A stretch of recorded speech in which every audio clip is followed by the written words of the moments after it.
Oh, hi guys, welcome to the internet. It's me, Steve McNeil. I'm just Steve McNeil, aren't I? Lazy Enviro Man. Yeah, I need to work out what I'm doing with this. Hello. Well, I started using the things that I bought. I'm going back to my little website now to tell you about it. My little reusable water bottle. We went to Alton Towers at the weekend, and I took my little water bottle. I filled it up before I went and used that, so we didn't have any plastic water bottles. And we took me and my wife's little coffee mugs, so we got 25p off a coffee and didn't make any rubbish with that. And I had a little salad and a jacket potato for lunch, and I used my little metal cutlery in my little bag. I didn't use my straw. I had no call to use it. I didn't use my tote bag, but it was there if I did. And it was very satisfying to feel very smug that I was doing the thing. So if any of you haven't watched last week's video, treat yourselves to reusable stuff so you don't have to use the single-use plastics, and you get to feel really smug and awesome when you do it. This week, I've been having a look at carbon footprint, and it's really confusing. So I had a Google, as you do. I went to carbonfootprint.com, which seems to be a good place. But the problem with the carbon footprint and the carbon offsetting thing, I can't work out from looking at the internet what's legit and what's horse shit. So the thing I'm really looking for this week is for anyone who knows anything about this, could you point me in the direction of reputable websites and organisations that allow you to carbon offset? What's become apparent as I went through it is, firstly, because of all the computer stuff I've got and various other things, mine seems to be unusually high, but I did sort of finger in the area with the numbers. So to educate you, should you care, I mean, go to carbonfootprint.com and see what you make of the little form you can fill in. Apparently, the average footprint for people in the UK is 6.5 tonnes of CO2e, whatever CO2e is, bad carbon in the air. Mine came out at 20.1 tonnes, so I don't know quite how I've managed to do that. I think maybe I've overshot a little bit. But regardless, let's assume that is true. What was heartening was that the 20 tonnes, that is three times what the average is. If I wanted to carbon offset it through this website, I could do that for 120 quid, which doesn't feel like a prohibitive tax on me being carbon neutral, but I've no idea if that's right. So I am looking for comments specifically about that, either in the comments on YouTube, actually not on Discord where the community stuff is. Please do it in the comments on the YouTube video, because then we can all read through and see it on this video. That's going to be more helpful. Because at the moment, what I'm tempted to do, because I'm really up against it this week with work, and so I didn't do it properly. What I'm tempted to do is, on the basis that the average footprint for people in the UK is 6.5 tonnes, what I'm tempted to do is, because it's me and my wife and my kid live here, I'm tempted to do 19.5 tonnes and carbon offset it.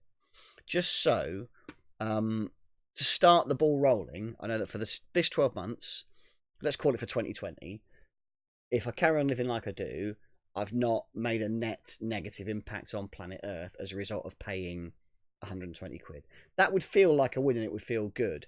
Obviously, that's not the goal. What I need to do when I've got the time is start to interrogate each of those things and reduce my impact, because it's better to just do less of the bad things.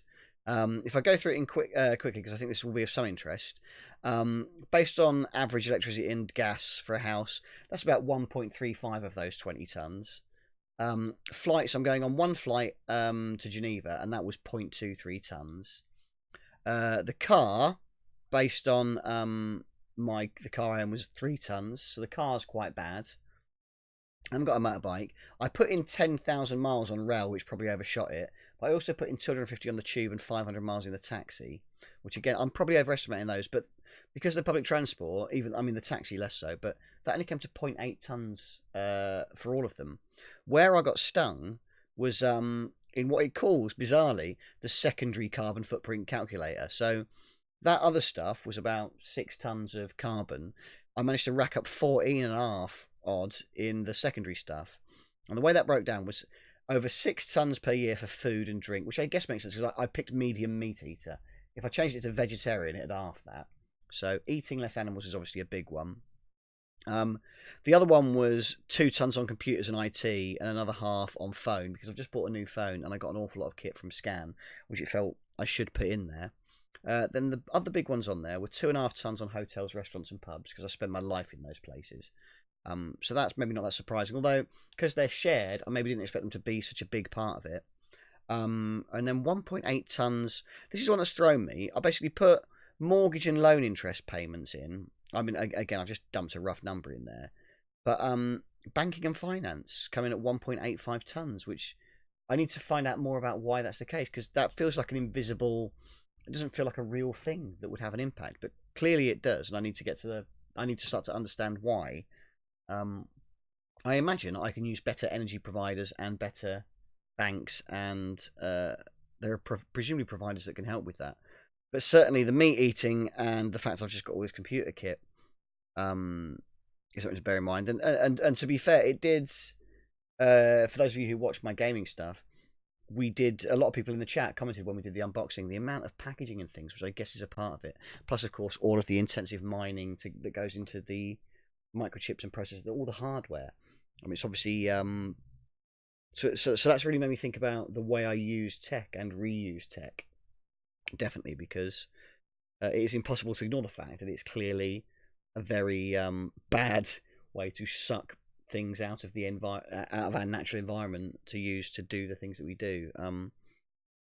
So what am I asking you? What I'm really asking is carbonfootprint.com a good place to calculate your carbon footprint? Feels like it, doesn't it? They've got the domain name, but there are others. And if I'm doing that, when I click through and it tells me I can offset it. What is the best way to probably do it? Because it says there's a global portfolio, there's UK tree planting, there's reforestation in Kenya, there's an America's portfolio. It's the same sort of thing as if you're looking into pensions and you've got ethical funds and we'll invest in risky things. And I can't. It's presenting me with options, whereas what I was really looking for was to say, hello, I'm a bloke. Can you tell me how much I need to give you to make the planet fixed, please? And instead, obviously, it is far more complicated than that. But what I now need to do is work out what I do about that. So what I don't want to do, what I nearly did, and my wife thankfully stopped me. What I didn't do was just went, yeah, okay, I'll click on the first one. There you are, 120 quid. I'm Captain Planet and job done. But I don't want to spend 120 quid on some dickhead who turns out isn't actually helping at all, or the wrong. Do you know what I mean? You know what I mean. So advise me on where I should, in this first instance, be throwing my money to make me and my family carbon neutral by giving cash to get the people to do something to put it back in the air. And then obviously the longer journey is working out how I reduce those things. But there's a lot of stuff to unpack within that. So in the same way that I went quick wins last week and went, right, well, I'll get a reusable cup and a straw and I'll carry cutlery around. Excuse me, I'm going to burp then. I'll get the bits so I'm not making rubbish that I don't need to when I'm out and about.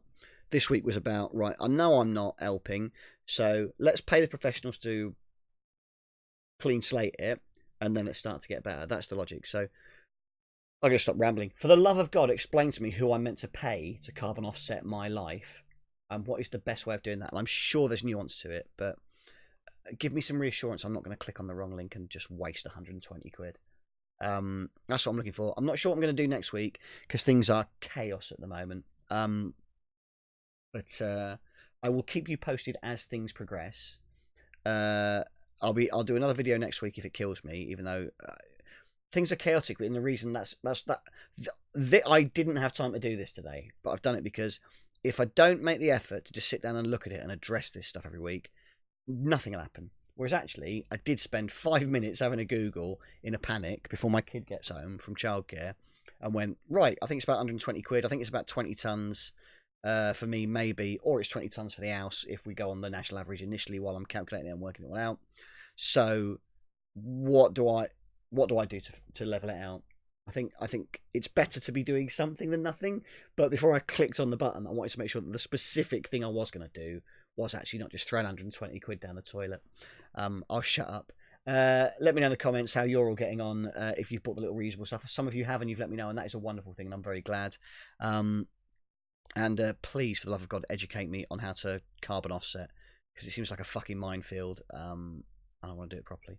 I'm going to fuck off. But I'll see you again soon. I swore a lot on this one, didn't I? Oh well. I'm quite sweary. I'm worse when I'm tired. I love you. Bye.